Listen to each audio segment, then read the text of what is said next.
I like speaking with my hands, and unfortunately the microphone isn't very high. So for that reason I will sit.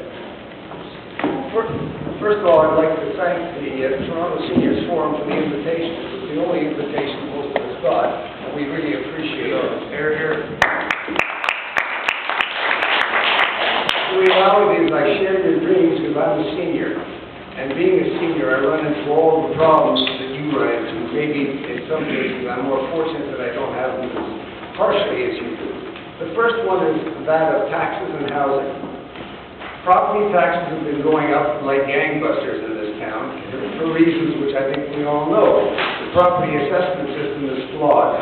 I believe that a senior, and anybody for that matter, who's been living in their house, the same for a number of years, should not be forced to pay tax on market value, but rather on the cost of their house.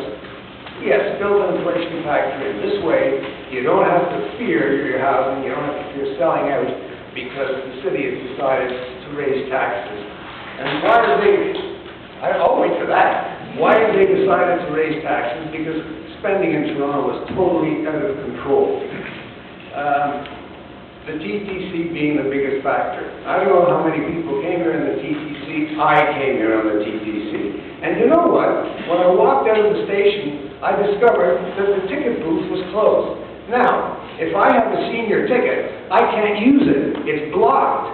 But if I have a Metro Pass, which is issued by many cities in the world, you can get in 24 hours a day. I asked Joe Mahevic, who happens to be a councillor on the TTC along with Howard Moscow, I don't think knows what he's doing right now. I asked him how much it will cost the Institute. He said, it might cost $500,000, we can't afford it.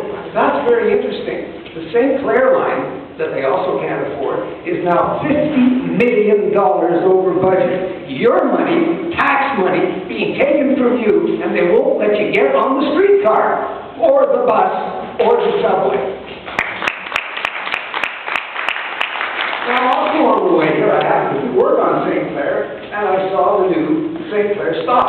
So I decided to go and see how much room there was. Of course, being a senior, they don't have buses. You can't get on at the curb, right? You gotta cross traffic to get to it. And when you cross traffic, what do you get to? A slab of concrete 3 feet wide. That must give us a lot of security. Speaking of security, I asked the mayor the other day, why does he consider Toronto safer? It isn't. I mean, we all know that. We just have to listen to his words to know. The opposite is true. My daughter works as a waitress at Yonge and St. Clair. She takes a cab home at night because she's terrified. Person snatchings, etc., etc. The mayor was kind enough to answer my question. He told me statistics prove that crime is down in Toronto. I told my daughter that. And you know what she said? You know, Dad, when I go home at night, statistics don't guard me. Policemen guard me, but where are they? Have you seen a policeman lately? Are they hidden somewhere in their cars? I want to tell you where they're not. They're not on the streets where they should be. They're not foot patrolling where they should be. And when there's construction going on, they're not helping the citizens of Toronto move traffic and get across the street. You may see them occasionally. Where do you see them? Minto Construction can afford them. Bucetaris can afford them. But you and I don't get that service that we're paying for. And I want to know what's fundamentally wrong with the city of Toronto. The reason I'm running is because there are so many issues that has to tell you that there is no management. Management is totally out of control.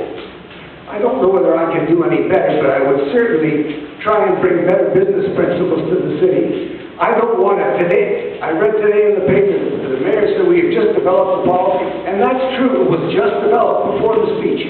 It's ad hoc. There are no policies, and it's time that we put our city back. Back to basics, put Toronto first, vote for me, please. Joel Rubinus. Thank you.